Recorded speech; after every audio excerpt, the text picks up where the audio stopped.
Hey friends, welcome back to my channel. I know it's been a while since I posted last. Like I said, I don't know if I'm going to be very good at this or good at keeping up to date, but I did want to share a couple things I have used and learned with my 3D printer. So a couple things. I'm not very good at CAD or creating 3D models right now. I am learning Fusion 360. It's still kind of difficult for me, which is crazy because I was like so good in computer classes in high school. Like I did all the Adobe Photoshop, all that stuff, was really good at it. And now I suck. So what do I do instead? I take PNG, JPEG files, 2D files, and turn them into SVG files and then STL files. I know that's not really the best way to go about it, or I'll just take a PNG and SVG and drag it into Bambu Studio. But that's what I've been doing. So a couple things that I learned this last week, which are going to be super useful.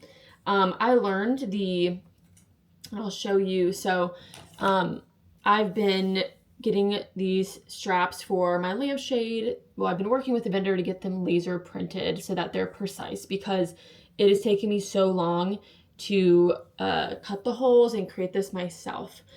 The vendor I'm using has been a little bit late in replying to my emails and getting this completely set up. So I decided to print the file myself with my 3D printer and then trace it out of leather. Trace the leather with this and then use the stamp, oblong stamp in this. The problem is this is a lot longer than 10 inches, which is the plate surface for the Bambu that I have, the X1 carbon. And so in that case, I needed to figure out how I could split this. I spent hours splitting this, and then I even came up with like a puzzle connector piece to create them into two parts. The problem is the 2D file I created for this is not filled, so it's not a solid. So I could not get Bambu Studio to recognize that it didn't need to just print the edges, but it needed to fill the inside.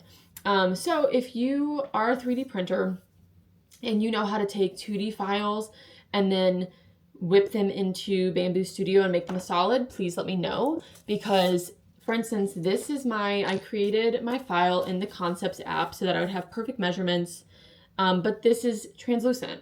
So what I thought I needed to do was add a color to the background and that Bambu Studio would automatically pick it up. But when I turn it into an SVG file, the SVG it doesn't pick it up fully. So it wouldn't work. So what I did is I did pre-fill the whole thing, uncut, and then I learned in Bambu Studio that I could cut a piece in half, whatever angle I wanted, and then add connectors. Since this is so skinny and thin, it didn't really work as good as it needed to be, but you can see the holes in the connector. So then you just got to push them together, and then I guess I would tape them or use duct tape. But these pieces are about 8.5 inches each, which is why I had to cut it. So that's a technique I learned in Bambu Studio, which is super cool. These are a little bit longer than what I actually need, so I don't think the true size file ended up transferring correctly, so I need to redo that. But a couple other things I've been working on some 3D prints for some brands that I'm working with. So this one, for instance, I didn't know how to create a 3D with all of these connected. So what I did was I used, I think Procreate or Concepts, I'm not sure, but I traced all of these different characters and made them separate objects, turned that into an SVG file, made an STL file. Then when I uploaded it into Bambu Studio, they were all separate, detached. So all I had to do was merge them together to make one unit. So I'm pretty excited that this actually kind of worked. But there's a couple things that I want to fix with this because I don't love how everything worked and I would like to curve the edges and things like that, which I think is a setting in Bambu Studio. But then I made, just some other random prints here too.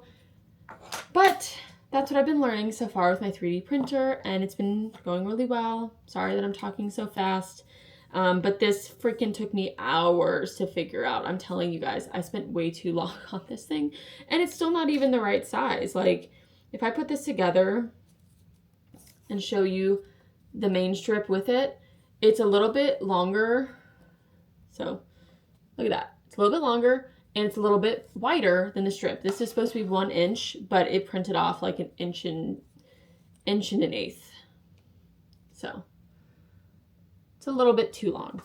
Anyways, that's what I learned. Hope you guys are having a great week, and let me know if there's any tidbits that I should learn.